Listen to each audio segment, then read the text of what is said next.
કઈ રન ચાલુ ચાલુ છે ચાલુ છે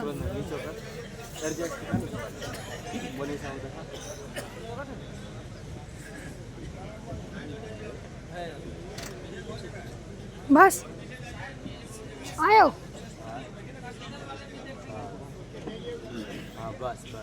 السلام عليكم ورحمة الله وبركاته. بس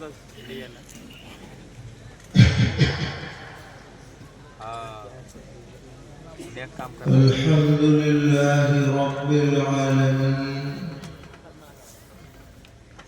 أشهد أن لا إله إلا الله وحده لا شريك له، وأشهد أن سيدنا ومولانا محمدا عبده ورسوله، صلى الله تبارك وتعالى عليه وعلى آله وأصحابه وذرياته أجمعين. أما بعد، فأعوذ بالله من الشيطان الرجيم. بسم الله الرحمن الرحيم. اتل ما أوحي إليك من الكتاب وأقم الصلاة إن الصلاة تنهى عن الفحشاء والمنكر ولذكر الله أكبر والله يعلم ما تصنعون. صدق الله مولانا العلي العظيم. معزز علماء کرام، طلبہ عزیز، قریب اور دور سے تشریف لانے والے فرزندان توحید، بزرگوں اور بھائیوں، اور جہاں تک یہ آواز پہنچ رہی ہے ہماری مائیں اور بہنیں،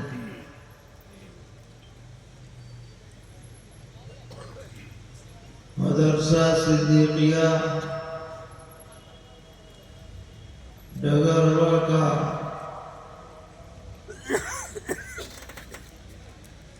یہ اجلاس بہت مبارک ہے، جس میں مدرسے سے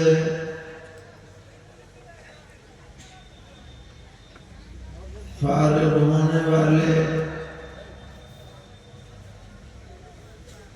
طلبہ کی دستار بندی ہوگی اور علماء کے بیانات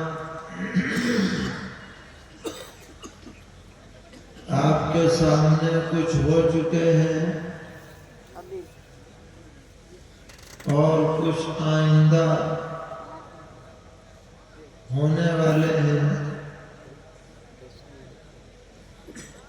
یہ جلسے اور اجتماعات ایک طرح سے ہماری زندگی کی علامت ہے کہ ہمیں اپنے دین سے، اپنے اداروں سے تعلق ہے، ربط و ضبط ہے. اسی بنیاد پر ہم اپنے اوقات کو اور اپنے مالی تعاون کو پیش کرتے ہیں اور اس طرح کے جلسوں میں شریک ہوتے ہیں. لیکن یاد رکھنا چاہیے کہ جلسے کی کامیابی کا مدار محض انتظامات پر نہیں یا مجمع پر نہیں یا تقریروں اور نظموں پر نہیں، بلکہ جلسے کی کامیابی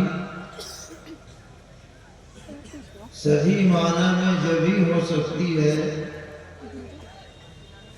جبکہ سننے والوں میں اپنی اصلاح کا جذبہ پیدا ہو۔ اگر ہزاروں لوگوں میں چند افراد بھی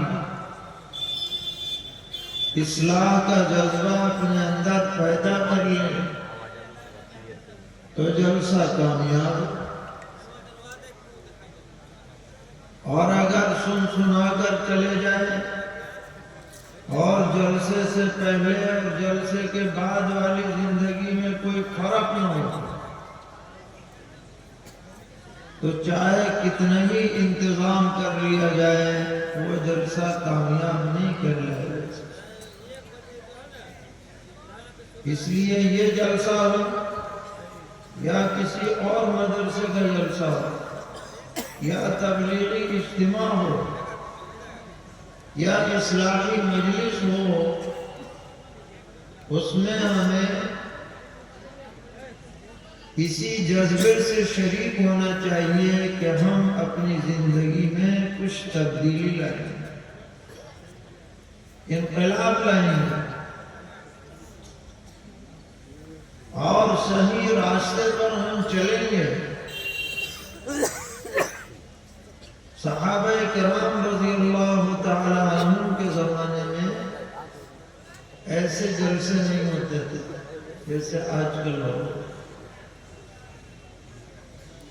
بلکہ پیغمبر علیہ السلام کو جو بات بھی بتلانی ہوتی تھی وہ نمازوں کے بعد مسجد میں ارشاد فرماتے تھے، اور خاص طور پر جمعے کی نماز میں جو خطبہ ہوتا تھا وہ اصلاحی باتوں پر مشتمل ہوتا تھا، اور جمعے کی نماز اس طرح پڑھی جاتی تھی کہ پورے مدینہ منورہ میں جمعہ مسجد نبوی میں ہی ہوتا تھا، سارے محلے کے لوگ ہی تشریف لاتے تھے، لہذا جو پیغام دینا ہے جمعے کے خطبے میں دے دیا جائے، گھر گھر بات پہنچ جائے گی، الگ جلسے کی ضرورت نہیں، کیونکہ کسی کا جمعہ چھوٹنے کا سوال ہی نہیں تھا اس معاشرے میں، اور جمعہ ایک جگہ ہو رہا ہے اور چھوٹ کسی کا نہیں رہا تو الگ سے اجتماع کی ضرورت ہی نہیں، کیونکہ یہاں تو خود بخود اجتماع ہے، اور یہ تسلسل بعد میں بھی باقی رہا۔ خلفائے راشدین کے زمانے میں بھی کسی بھی شہر میں ایک جگہ جمعہ ہوتا تھا اور وہ امیر شہر جمعہ پڑھاتا تھا، کوئی اور نہیں پڑھاتا تھا۔ خیر زمانہ بدل گیا، تقاضے بدل گئے، آبادی بڑھ گئی، فقہا نے اجازت دے دی کہ بھئی کئی جگہ بھی جمعہ پڑھ لو،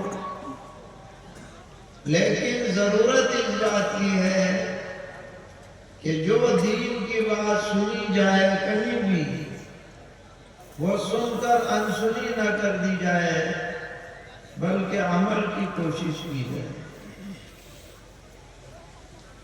آپ سے بھی یہی گزارش ہے کہ ماشاءاللہ اتنا بڑا جلسہ کیا گیا، بڑی تعداد میں آپ حضرات اس ٹھنڈ کے موسم میں تشریف لائے،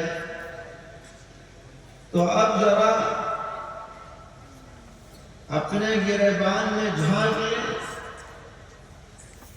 اور دل میں پکا ارادہ کہ جو بات عرض کی جا رہی ہے قرآن کریم کی روشنی میں اس پر ہم عمل کی کوشش کریں. قرآن پاک کی ایک آیت آپ کے سامنے پڑھی گئی جو 21ویں پارے کی پہلی آیت ہے. قرآن کریم کا ایک اسلوب ہے کہ جب کوئی اہم بات کہنی ہوتی ہے تو مخاطب بنایا جاتا ہے سرور عالم صلی اللہ تعالی علیہ وسلم اور وہ بات پہنچانی ہوتی ہے امت تک اور مخاطب ہوتے ہیں پیغمبر علیہ السلام. چنانچہ اس آیت میں بھی یہی صورت اپنائی گئی کہ اللہ تعالیٰ فرما رہے ہیں اتل ما اوحی الیک من الکتاب. اے پیغمبر علیہ السلام جو کتاب یعنی قرآن مقدس آپ پر وحی بھیجی گئی ہے اس کی آپ تلاوت فرمایا کیجئے. یہ حضور سے اللہ تعالیٰ فرما رہے ہیں. تو آپ تو تلاوت کرتے ہی تھے, آپ پر تو قرآن ہی اتر رہا تھا, تو آپ نہ کریں گے تو کون کرے گا. لیکن آپ کو تاکید کر کے ہمیں بتلانا مقصود ہے کہ تم بھی پڑھا دو. جب ہم حضور کو کہہ رہے ہیں تمہیں بدرجہ اولا کہتے ہیں. پتہ چلا کہ تلاوت قرآن پاک ایک مستقل عبادت ہے. مستقل تلاوت ایک مستقل اللہ کے تقرب کا ذریعہ ہے اور یہ ہر مسلمان مرد عورت چھوٹے بڑے کو اس کا اہتمام کرنا چاہیے. جب حضور کو کہا جا رہا ہے تو امت کو بدرجہ اولا کہا جا رہا ہے. اور یہ تلاوت اگر معانی سمجھ کر کے ہو تو نور علی نور ہے, لیکن اگر بغیر معنی سمجھے ہوئے ہو تو بھی نفع سے خالی نہیں ہے. سرور عالم صلی اللہ تعالی علیہ وسلم نے فرمایا کہ جو شخص قرآن پاک پڑھتا ہے تو ہر حرف کے بدلے میں 10 نیکیاں ملتی ہیں. اور میں یہ نہیں کہتا کہ الف لام میم ایک حرف ہے, بلکہ الف الگ حرف ہے, لام الگ حرف ہے, میم الگ. 30 نیکیاں مل گئی جس نے الف لام میم پڑھ لی, 30 نیکیاں مل گئی. شیخ الاسلام حضرت مولانا سید حسین احمد مدنی نور اللہ مرقدہ فرماتے ہیں کہ الف لام میم کی مثال دینے سے یہ بات پتہ چلی کہ اگر بغیر سمجھے بھی قرآن پڑھو گے تو بھی ثواب ملے گا, کیونکہ الف لام میم کا مطلب ہی کسی کو نہیں پتا سوائے اللہ. ورنہ آپ کسی اور حرف کی بھی مثال دے سکتے تھے, لیکن آپ نے الف لام میم کی مثال دی. اس سے یہ امت کو سبق ملا. سمجھ کے پڑھو گے تو بھی ثواب ہے, بغیر سمجھے پڑھو گے تو بھی ثواب ہے. قرآن پاک جس گھر میں پڑھا جائے گا اس گھر میں برکت ہوگی. قرآن پاک جس سینے میں محفوظ ہوگا وہ سینہ بابرکت ہوگا. قرآن پاک جس دماغ میں, جس میموری میں محفوظ ہوگا وہ دماغ بھی بابرکت ہوگا. اس لیے قرآن پاک کی تلاوت کا ہم سب کو اہتمام کرنا چاہیے. جو حفاظ کرام ہیں وہ رمضانی حافظ بن کے نہ رہیں کہ بھائی ہم تو حافظ ہیں, ہمارا کام تو بس سنا دیں یا سن لیں، بلکہ حفاظ کرام کو اوروں سے زیادہ سال بھر قرآن پڑھتے رہنا چاہیے۔ اللہ نے جو دولت انہیں دی ہے اس کی قدر یہی ہے، کثرت سے پڑھو، نمازوں میں پڑھو، جو خالی اوقات ملے اس میں پڑھو۔ آپ دیکھیں گے کہ اگر آپ تلاوت کا معمول بنائیں گے تو غیر معمولی روحانیت آپ کو نصیب ہوگی، کیونکہ قرآن افضل الذکر ہے۔ مشائخ فرماتے ہیں کہ اللہ تعالیٰ کا تقرب جتنا قرآن کے ذریعے انسان کو حاصل ہو سکتا ہے کسی اور ذریعے سے حاصل نہیں ہو سکتا، کیونکہ یہ اللہ کا کلام ہے۔ ہمارے جتنے بھی بزرگ گزرے ہیں جن کا آج ہم نام لیتے ہیں، ان کی زندگی میں تلاوت قرآن بہت بنیادی حیثیت رکھتی ہے۔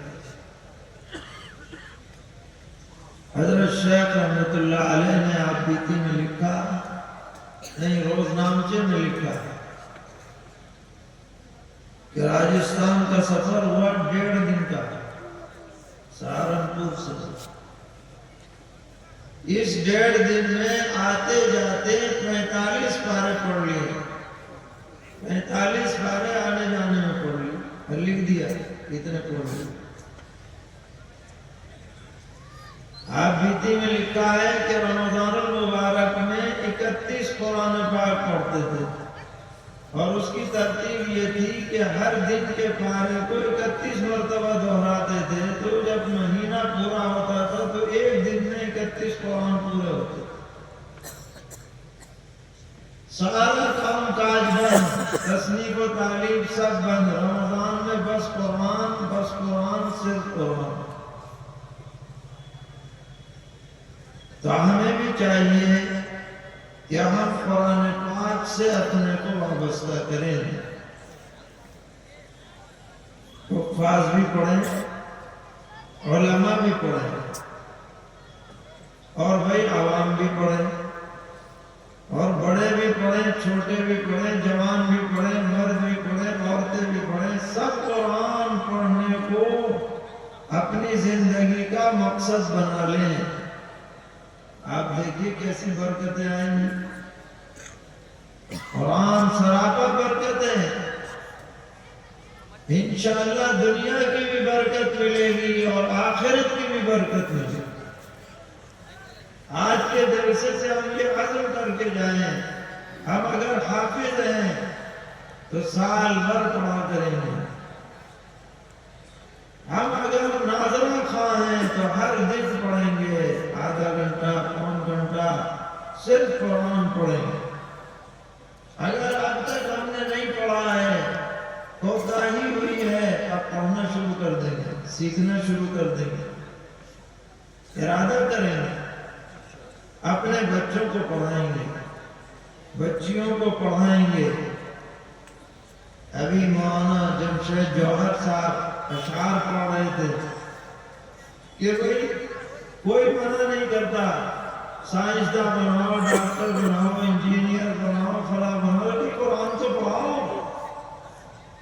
اگر قرآن پڑھائے بغیر تم نے ساری دنیا پڑھا دی تو تم جاہل مطلق ہو، کچھ نہیں، کیونکہ علم تو اصل قرآن میں ہے، قرآن کے بغیر علم کا تصور ہی کچھ نہیں۔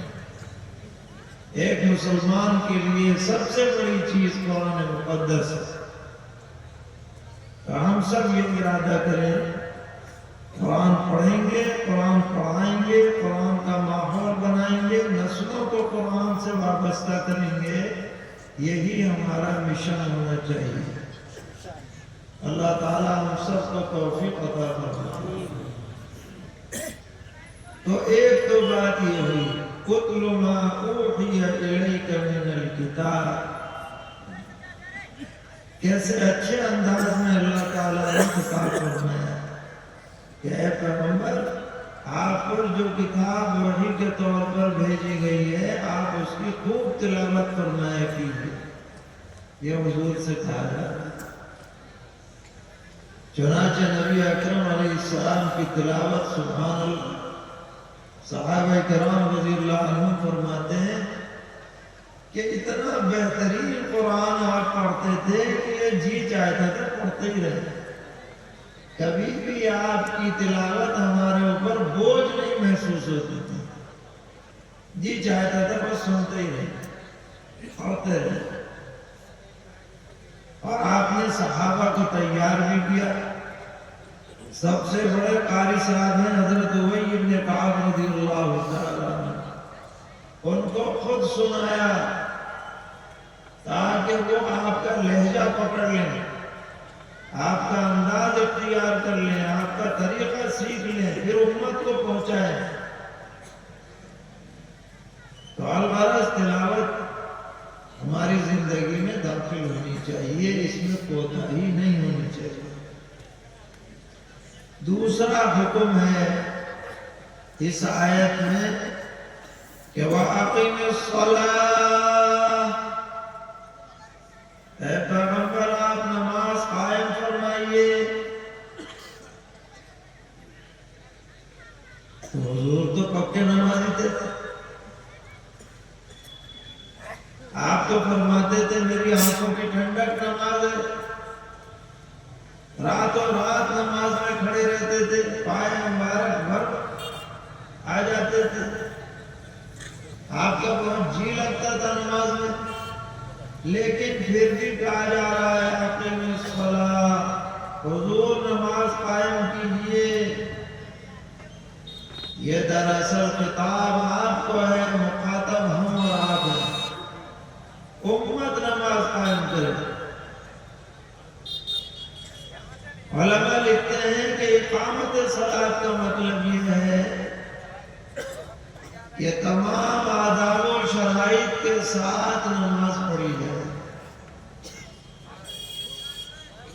اچھی طرح پاکی حاصل کی جائے، خشوع و خضوع کے ساتھ پڑھی جائے، اطمینان کے ساتھ پڑھی جائے، اور مرد حضرات مسجد میں جا کے پڑھیں،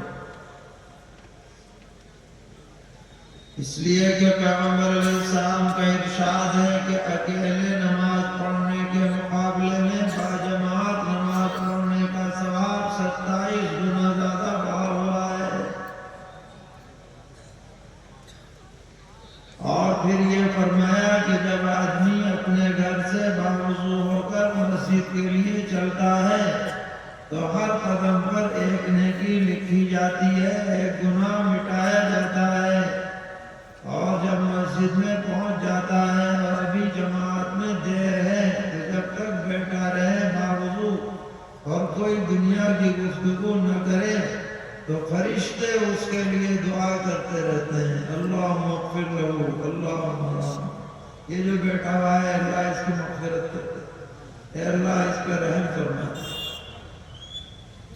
جسے فرشتوں کی دعا چاہیے وہ مسجد میں جا کر نماز پڑھا کرے اور ذرا پہلے جا کے بیٹھا کرے، حضور فرما رہے ہیں فرشتے دعا کرتے ہیں۔ پیغمبر علیہ السلام نے فرمایا کہ جو آدمی اس طرح زندگی گزارے کہ اس کا دل مسجدوں میں اٹکا رہے، کہ ایک نماز پڑھ کے آئے اگلی نماز کی فکر ہو، اللہ تعالیٰ ایسے بندے کو قیامت کے دن اپنے عرش کے سائے میں جگہ عطا فرمائیں گے۔ یہ میرا بڑا پیارا بندہ ہے، مسجد سے لگا۔ اور فرمایا پیغمبر علیہ السلام نے کہ جب آدمی نماز پڑھتا ہے امام کے پیچھے اور امام کہتا ہے وَلَضَّالِّينَ، تو مقتدی کو چاہیے کہ آمین کہے۔ اذا قال الامام وَلَضَّالِّينَ فَقُولُوا آمین، امام جب وَلَضَّالِّينَ کہے تو آمین کہو، آہستہ ہی کہو۔ کہو آمین. کیوں؟ فَإِنَّهُ مَنْ وَافَقَ تَأْمِينُهُ تَأْمِينَ الْمَلَائِكَةِ غُفِرَ لَهُ مَا تَقَدَّمَ مِنْ ذَنْبِهِ. جس کی آمین فرشتوں کی آمین کے ساتھ مل جاتی ہے اس کے پچھلے سارے گناہ معاف ہو جاتے ہیں. اور فرمایا کہ جب امام سمیع اللہ لمن حمدہ کہے تو تم ربنا لک الحمد کہو، اس لیے کہ جس کی ربنا لک الحمد فرشتوں کے ساتھ مل جاتی ہے اس کے بھی سب پچھلے گناہ معاف ہو جاتے ہیں. یہ بات اکیلے نماز میں نہیں ملتی، یہ تو جماعت میں ملے گی، مسجد میں جا کے ملے گی، امام کے پیچھے ملے گی. تو جب اقیم الصلاۃ کہا جا رہا ہے اس میں یہ بھی داخل ہے جماعت سے پڑھو جا کے نماز، اکیلے نہیں، مسجد میں جا کے پڑھو، تکبیر اولیٰ کے ساتھ پڑھو، پہلے صف میں جا کر کے پڑھو، خشوع و خضوع کے ساتھ پڑھو، ذوق و شوق کے ساتھ پڑھو، اطمینان کے ساتھ پڑھو، بیگار مت ڈالو نماز کے ساتھ. اقیم الصلاۃ. پورا معاشرہ نمازی بننا. صحابہ کرام رضی اللہ عنہم فرماتے ہیں کہ مسجد نبوی میں اگر کوئی آدمی کسی کے سہارے سے بھی آ سکتا تھا تو گھر میں نماز نہیں پڑھتا تھا، مسجد ہی میں آ کے پڑھتا تھا. ایسا ذوق و شوق تھا. اور آج ہمارا کیا حال ہے؟ ہم اور آپ خود اندازہ لگا سکتے ہیں. سارے کاموں کے لیے فرصت ہے، مسجد میں جانے کی فرصت ہے. مسجدیں خالی ہیں، بہت جگہ والی شان بھی بن گئی ہیں، مگر عام نمازوں کے اندر آپ خود اندازہ لگا سکتے ہیں کتنے فیصدی ہمارے لوگ مسجد میں جا کے نماز پڑھتے ہیں. اسلام کا دعویٰ ہے اور نماز سے آدمی دور ہے، یہ دعویٰ منظور نہیں ہو سکتا. مومن کو تو لازماً نمازی ہونا چاہیے، نماز کے بغیر کام چلنے والا نہیں. کیا مرد کیا عورت وقت پر نماز پڑھنا لازم ہے. ان الصلاۃ کانت علی المؤمنین کتابا موقوتا. نماز ایمان والوں پر اپنے مقررہ وقت میں فرض ہے. چاہے آپ لاٹ صاحب بن جائیں، سرمایہ دار بن جائیں، حکومت کے عہدے پہ چلے جائیں، فلاں ہو جائیں، اگر آپ نمازی نہیں ہیں تو آپ کامیاب نہیں، ہرگز کامیاب نہیں. نماز مومن کی شان ہے، نماز دین کا ستون ہے، اس کے بغیر دینداری کا دعویٰ قبول نہیں. حضور کو خطاب ہے، ہم مخاطب ہیں، اقامت صلاۃ کرو. پھر فرمایا کہ اچھا سنو، ان الصلاۃ تنہی عن الفحشاء والمنکر. نماز اگر پڑھو گے تو یہ تمہیں بے حیائی کے کاموں سے، گناہ کے کاموں سے روک دے گی. قرآن کہہ رہا ہے، ہم نہیں کہتے. جب آدمی پاک رہے گا اس ظاہری پاکی کا اثر اس کے دل پہ بھی پڑے گا. جب آدمی مسجد میں جائے گا، نیک لوگوں کی صحبت میں رہے گا، اس صحبت کا اثر پڑے گا. فرشتوں کے ساتھ رہے گا تو فرشتوں کا اثر پڑے گا. آج نہیں تو کل توبہ کرے گا، کل نہیں تو پرسوں توبہ کرے گا. ضرور اسے توبہ کی توفیق ملے گی اس نماز کی برکت سے. یہ نماز ایسی عبادت ہے، اس لیے آج کے جلسے سے ہم سب یہ ارادہ کر کے جائیں کہ اگر ہم پابند ہیں تو اور پابندی کریں گے، پابندی نہیں ہے تو پابندی کرنے کی آئندہ کوشش کریں۔ ہمارے ذمے کوئی قضا نہیں رہنی چاہیے۔ مسلم معاشرہ صاحب ترتیب ہونا چاہیے۔ صاحب ترتیب کا مطلب ہے جس کے ذمے میں کوئی نماز قضا نہ رہے، جب سے بالغ ہوا ہے جب سے آج تک ہر مسلمان کو صاحب ترتیب ہونا چاہیے۔ اگر چھوٹ گئی ہے نمازیں تو قضا کر کے آئندہ قضا نہ ہونے دیں۔ بدن پاک رکھے، کپڑے پاک رکھے، دل و دماغ پاک رکھے، تاکہ اس کی اندر کی کیفیت درست ہو سکے، وہ بے حیائی سے بچے، منکرات سے بچے۔ اس کے بعد اللہ تعالیٰ نے فرمایا کہ وَلَذِكْرُ اللَّهِ أَكْبَرُ، اور اللہ کا ذکر یہ سب سے بڑی بات ہے۔ حضرات علماء فرماتے ہیں کہ اس جملے کے کئی مطلب ہیں۔ ایک مطلب یہ ہے کہ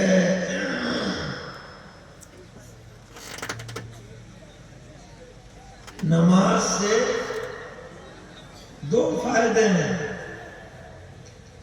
ایک فائدہ یہ ہے کہ بے حیائی سے بچے گا آدمی، منکرات سے بچے گا، لیکن اس سے بڑا فائدہ یہ ہے کہ نماز کی وجہ سے اللہ کی یاد دل میں جاگزی ہوگی۔ سب سے بڑی بات ہے، کیونکہ جب آدمی نماز کو کھڑا ہوتا ہے تو گویا اللہ کے دربار میں حاضر ہے اور اللہ تعالیٰ اسے دیکھ رہے ہیں۔ چاہے یہ دیکھ پائے نہ دیکھ پائے، اللہ تو دیکھ ہی رہا ہے۔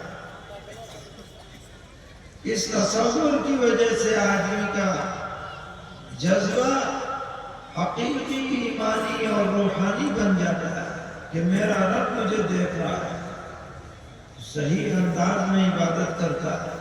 یہ ہے وَلَذِكْرُ اللَّهِ أَكْبَرُ کا مطلب۔ دوسرا مطلب اس کا یہ ہے کہ حدیث میں آتا ہے کہ جب آدمی اللہ کا ذکر کرتا ہے تو اللہ تعالیٰ اس کا ذکر فرماتے ہیں فرشتوں کے سامنے کہ میرا بندہ مجھے یاد کر رہا ہے۔ تو ایک ہے بندے کا اللہ کا ذکر کرنا اور ایک ہے اللہ کا بندے کا ذکر کرنا۔ تو اس آیت میں فرمایا گیا کہ اللہ جو بندے کا ذکر کرے، یہ بڑی بات ہے کہ اللہ تعالیٰ خود فرمایا کہ میرا بندہ میرا ذکر کر رہا ہے فرشتوں کے سامنے۔ یہ دوسرا مطلب ہے۔ اور تیسرا مطلب یہ ہے کہ اللہ کو یاد کرنا یعنی اللہ کی نعمتوں کا یاد کرنا، اس کے انعامات کا یاد کرنا، اس کی طاقت اور قوت کو یاد کرنا، اس کی صفات عالیہ کو یاد کرنا، یہ بڑی بات ہے۔ یہ تینوں مطلب درست ہیں، تینوں مراد ہو سکتے ہیں۔ خلاصہ یہ ہے کہ آدمی کی زبان اور آدمی کا دل اللہ کی یاد میں مشغول ہونا چاہیے۔ زبان پر اللہ کی یاد ہو، دل میں اللہ تعالیٰ کا استحضار ہو، یہ بہت بڑی نعمت کی بات ہے۔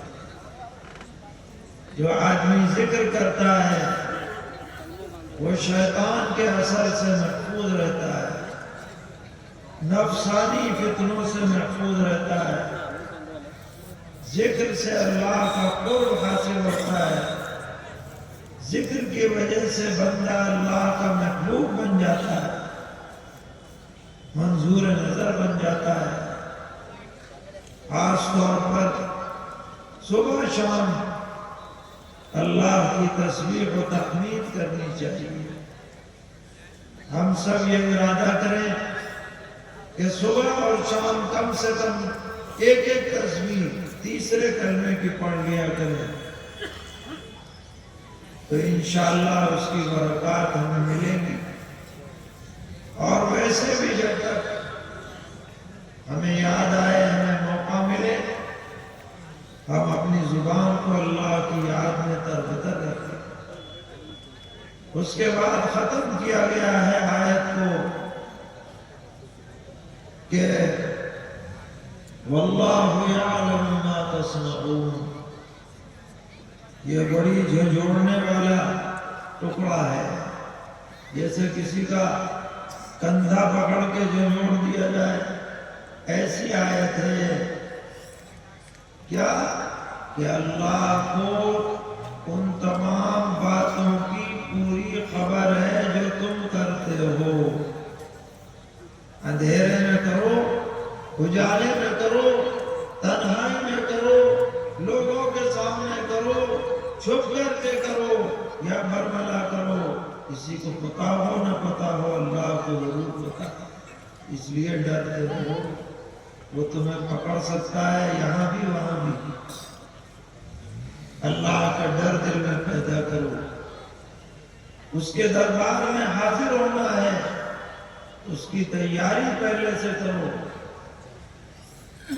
اس کو خوش کرنے کی کوشش کرو۔ آخرت میں جانے سے پہلے ذخیرہ لے کے جاؤ نیک اعمال کا، تاکہ وہاں سرخروئی ہو سکے، ذلت اور رسوائی کا سامنا نہ ہو۔ یہ بات اس آیت میں فرمائی گئی، تو ہمیں ان سب باتوں کا اہتمام کرنا چاہیے، تلاوت کا، نماز کا، ذکر خداوندی کا، اللہ سے ڈر کر کے زندگی گزارنی چاہیے، اس کو خوش کرنے کی کوشش کرنی چاہیے۔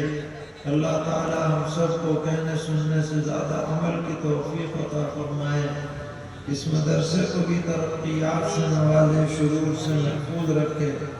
وصلی اللہ تعالی علی خیر خلقہ محمد وعلى آلہ واصحابہ وذریاتہ اجمعین۔